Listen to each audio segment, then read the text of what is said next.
Hey guys, Jordan here. Welcome to episode 1 of Striding Forward. Today we chat with Hanna from Dorsu. Dorsu's kicking goals here in Australia and Cambodia. So why not learn how Dorsu is dealing with a crisis that is COVID-19 and why us Aussies really need to learn more about Cambodia. Hope you're all safe and well and enjoy the pod. So tell us how Dorsu went from idea in your head to where you are today, Hanna.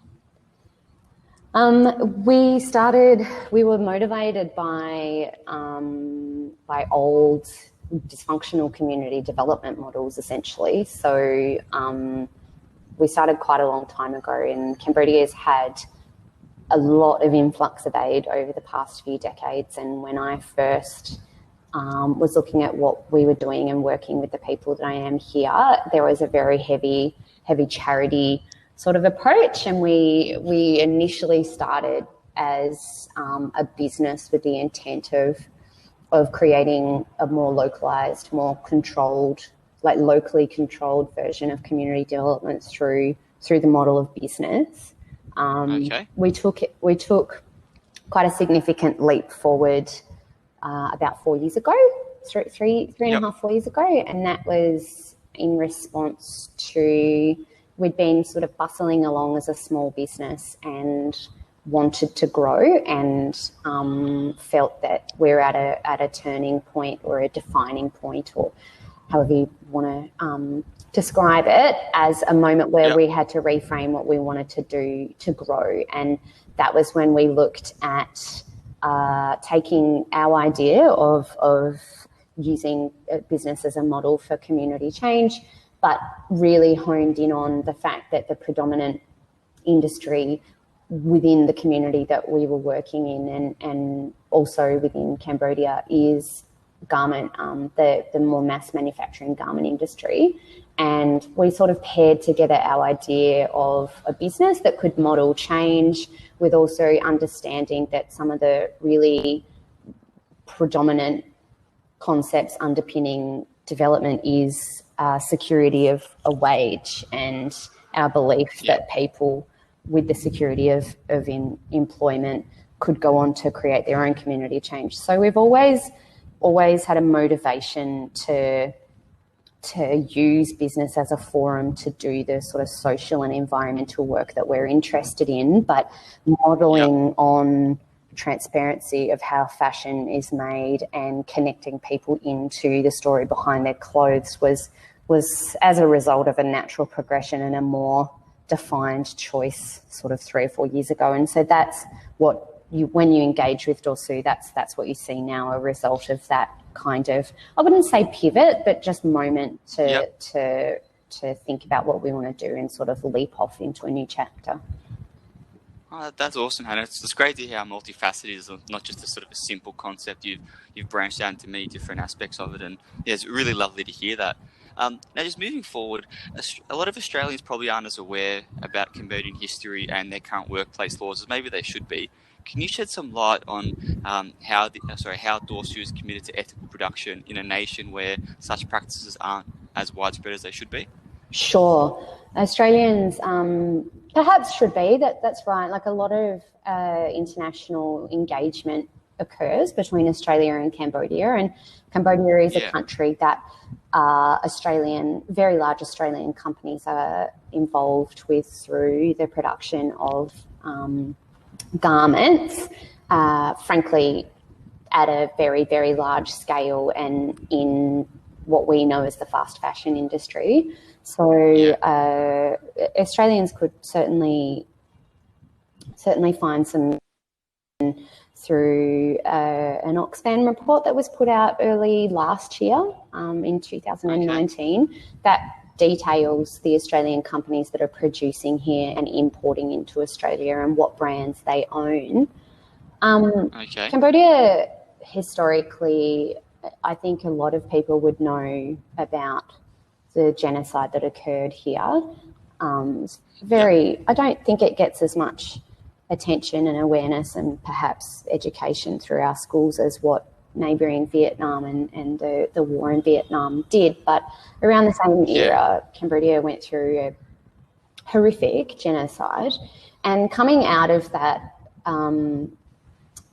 sort of around a decade later, Cambodia was involved in a broad spread movement of globalization from Western countries, predominantly the States, into garment manufacturing in countries in this region as a way to implement industries that could essentially pull the countries out of the horror that they had sort of been through. And the idea was to implement industry and allow for growth. I don't know whether the scale that now occurs was planned, but when you read on the motivations behind globalization, it really was to allow industry to develop on this side and allow access to a cheaper product on that side. And that has escalated to a point where Cambodia itself and the Cambodian garment industry itself is unique in this region, and that goes for most countries. Like Southeast Asia, I think one of the things Australians could take away perhaps from this chat or just in general is that certain issues are unique to certain nations. Sure. Sort of exploitation and the impact of fast fashion, that might mean really shoddy construction of factories in Bangladesh, or it might mean child labour concerns in India, or it might mean chemical exposure problems in Vietnam, and here the sort of big issues impacting the industry here are transport and the way that millions of workers travel to factories in open air trucks. So that's one really big safety and security problem here. There's also a defined labour law here. And a lot of companies will engage with Cambodia and market that they are following the local Cambodian law as if that's a good thing.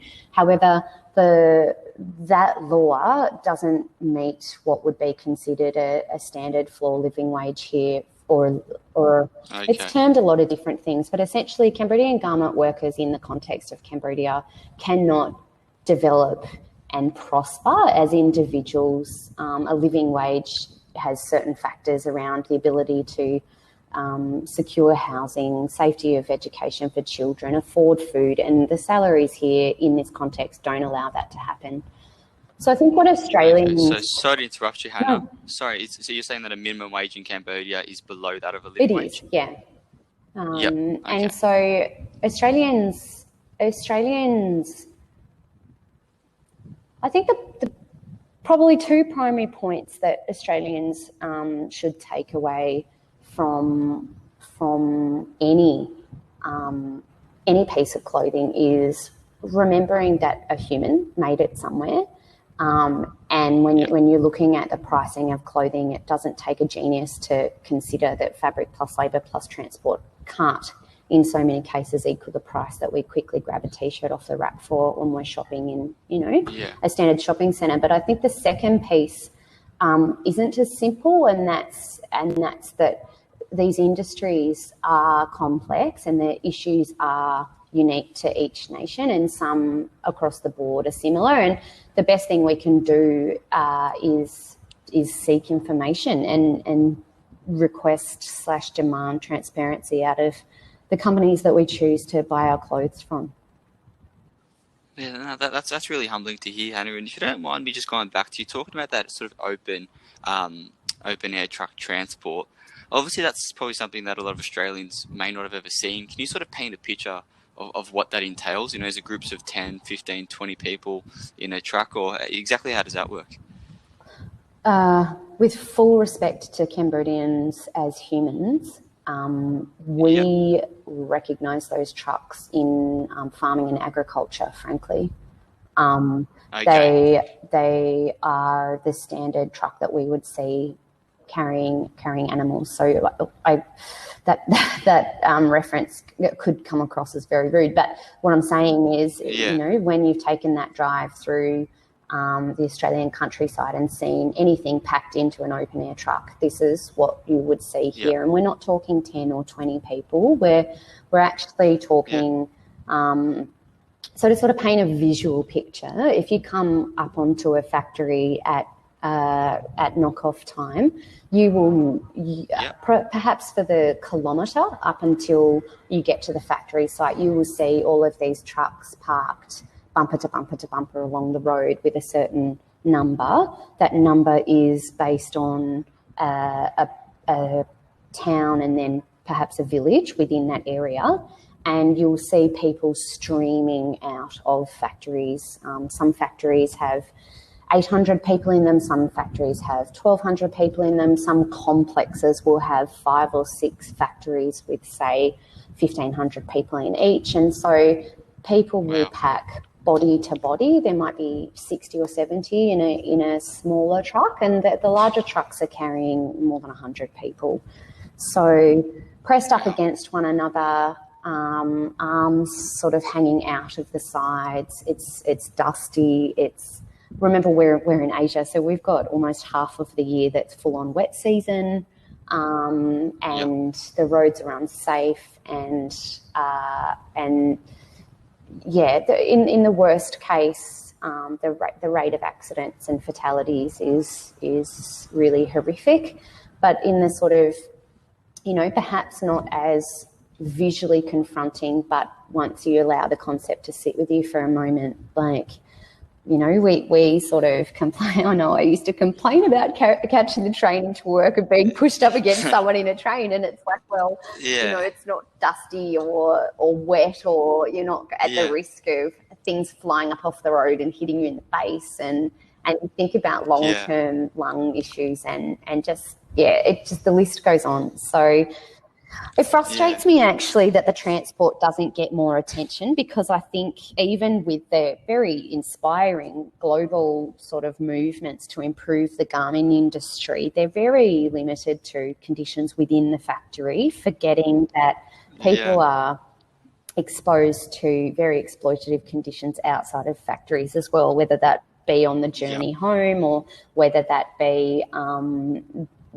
there's a really big issue with urban migration, where young people move out of the safety of a village and a family to live closer to the factory, and then that opens them up to all sorts of issues around exploitative landlords and social circumstances once you've stepped out of the safety of a family. So it's horrific, honestly. Yeah, well, it is horrific, but I appreciate you sharing some insight on that, because, you've probably read an abundance of articles pertaining to ethical fashion, and so have I, and this is the first I've heard about the transport issue. It is something that sounds like something that should be covered a lot more, but it's just not being covered. So I really appreciate you shedding some light on that, because I dare say a lot of people listening, it would have been the first time I've heard about that. So, a big thank you to you, Hannah.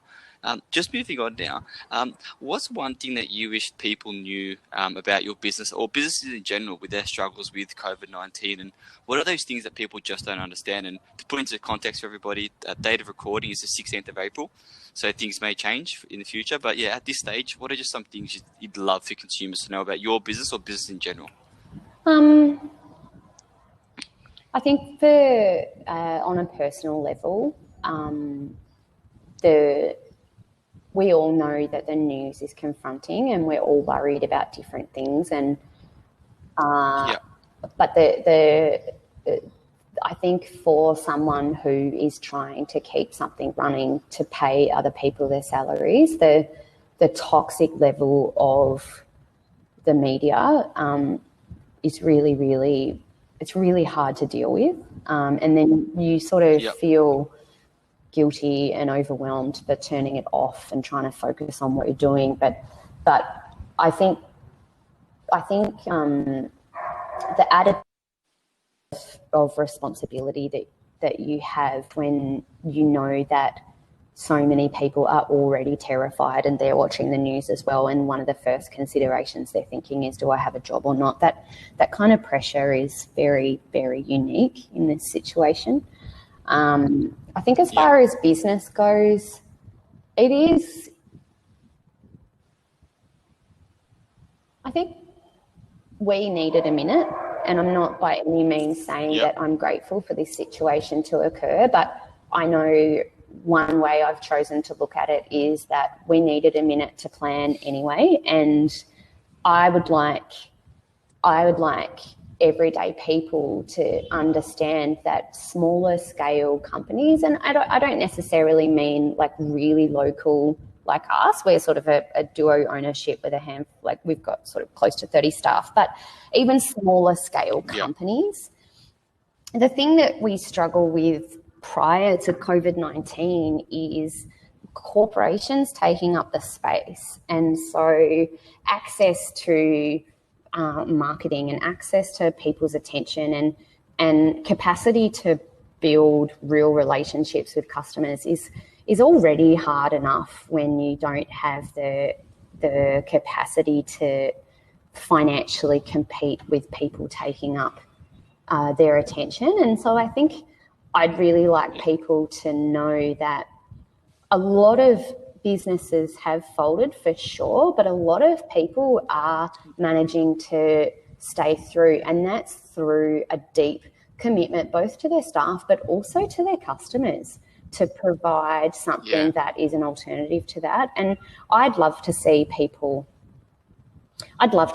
come out of COVID-19 and be like, you know what, actually that was a moment that I became exposed to a brand that really is doing different things in comparison to some of the mass manufacturing and in comparison to some of the quite negative aspects of fashion and marketing and the impact that it has on us as consumers. And I'm actually going to choose a brand that's being a bit more honest with me. I'd love people to realise that there's a lot of people still fighting. Yeah, no, I think that's fantastic. I think a lot of people, this crisis is giving a lot of time for self-reflection, and we really hope that self-reflection leads people to supporting fashion that aligns with their values. And it can not just fashion, it can be a plethora of other industries, but hopefully brands really do start to sort of consider their connection to the brands they support, because their support's invaluable. Absolutely. Like these. And and can you sort of share with us a bit more about how you market to Australian consumers who want to take action against fast fashion, and they typically do this by only buying from Australian brands, also not Australian brands, or made in Australia, I should say. Now, although Australia does have stringent laws and monitoring, we aren't perfect. There is labour exploitation that does exist in our great country. So can you just share some insights on that? I think you labelled the first one as we aren't perfect. And the laws are there, but Australian workers are exploited as well. And they're not just exploited across the fashion industry, they're exploited across a lot of industries. And I think we've certainly seen that come out to light a little bit more in the last few years. But buying Australian made, I think it's important to understand as a start what Australian made means.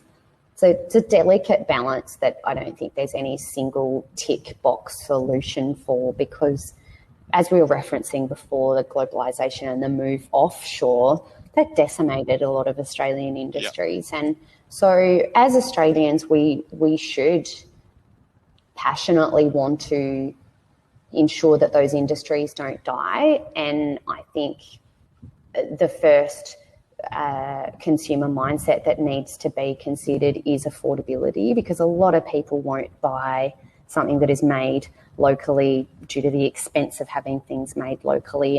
And we don't need to point fingers at people wanting to buy cheap clothes, but what we could do is perhaps help them consider whether they need the volume of clothes that they buy and what their total dollar figure consumption is, and whether you could lessen the quantity and increase the quality and buy Australian is a really good thing. But you still need to seek transparency from Australian brands, because I think that's the movement that needs to change across fashion in general. I've seen campaigns coming out recently, and it's complex, out of the bushfires, there are a lot of brands standing up and saying, buy Australian. And it's like, is your brand Australian? Are you an Australian designer?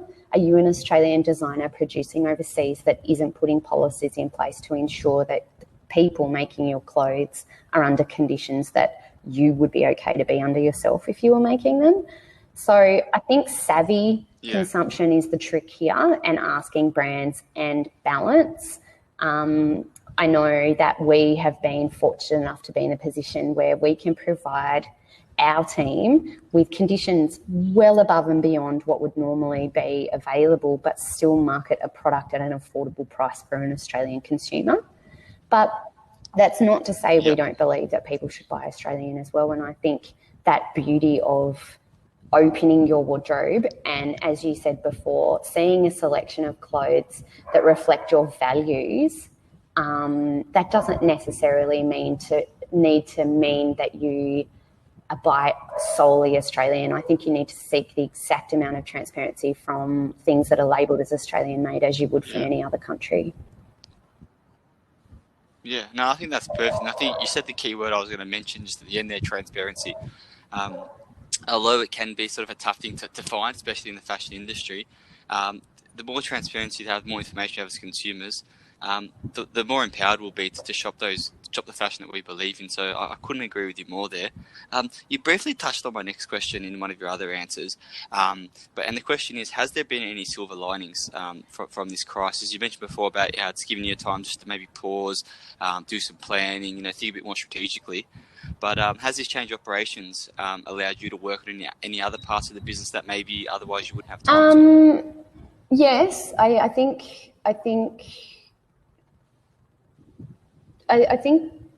the silver lining for me and a lot of people in my business network, it seems, actually is, this is a bit of a funny admittance, but situations like this force you to look at things that you've potentially been sitting on the side for a while, or sat in the too hard basket, or not given the time that they're needed just due to being on the treadmill. And I don't necessarily mean kind of that the treadmill of perpetual growth. Like, I think companies much, much larger than us, I hope, are taking a step back and getting off that treadmill. But I know for us, it's really hard growing something, and then it's frankly even harder growing it in an emerging market with established systems around us that are not yet efficient or effective. And so the main silver lining is a minute to breathe. But I would also say that for me, the biggest thing that has come out of the situation so far is confirmation of our community. I don't like to be overly markety at the best of times. I don't want people to feel that Dorsu is constantly attempting to invade their space, like I find that a lot of fashion marketing does. But there's also a moment when everything sort of started to impact the business that you sit down as an owner and you're like, what do I say publicly? Like, do I ask for help? Do we explain what's going on? Is it fair to ask people to buy our clothes while they're potentially also losing their jobs or going through a huge change? And we didn't need to necessarily ask. Our community rallied simply through us explaining what the reality was looking like for us. And I knew that our people were phenomenal. We've always been a community-based brand, but I didn't realise just how much belief there really is in our model and our concept. So I don't know that it's a silver lining rather than just a moment to be grateful for, but the people have rallied, our customers have rallied, our community have rallied, and that fills you with it contributes to the strength that you need to get through to the day situation. Yeah, that's fantastic. And like you said, although you would never have wished, this crisis to happen, you probably didn't realise how many people cared about Dorsu, whether they be customers or just subscribers or followers on Instagram. I dare say you've been very humbled, and I guess that is a silver lining. So I appreciate you sharing that. And look, the last question I'd love to ask you, Hanna, is, I know long-term plans can go out the window in times like this, but what are your ambitions for Dorsu in the next 3 to 5 years? I think coming out of Dorsu, you will see a lot of the same thing that we do and we've always done. So insight into the way your clothes are made, information on the industry, but we'd like to broaden the collaboration aspects of what we do. They've always been our highlights, whether it's collaborative products or whether it's profit share going into organisations that we'd like to support, or whether it's we'd love to release. We already release limited edition collections in small runs, but I'd love to partner with businesses that are modelling in the same way we are and perhaps producing fabric, and we can co-create products. And I'm a little bit blown away actually by the presence that we're sort of growing in different locations around the world. So you also see presence in a lot of different places, and I think the biggest thing that you'll continue to see, but perhaps in an enhanced way, is the community that we're building and the message that we want to put out there, really to allow people to come on board. Yeah, no, that's fantastic, and I really hope that it does come to fruition and you guys keep going, and who knows, could be some really cool collaborations to come once this all sort of resumes normality. But thank you so much for your time today, Hannah. It was really great learning, a bit more about Cambodia, some of your insights into fast fashion, and yes, hearing your potential projects with the collaboration. So yeah, thank you once again, and I hope no problem. Thank you for having me, Jordan. Thank you so much for listening. It really does mean the world. If you like what you heard, please leave a nice review. And if you have any feedback or want to recommend a guest, and yes, that can include you love yourself, please email me at jordan@stridestore.com.au.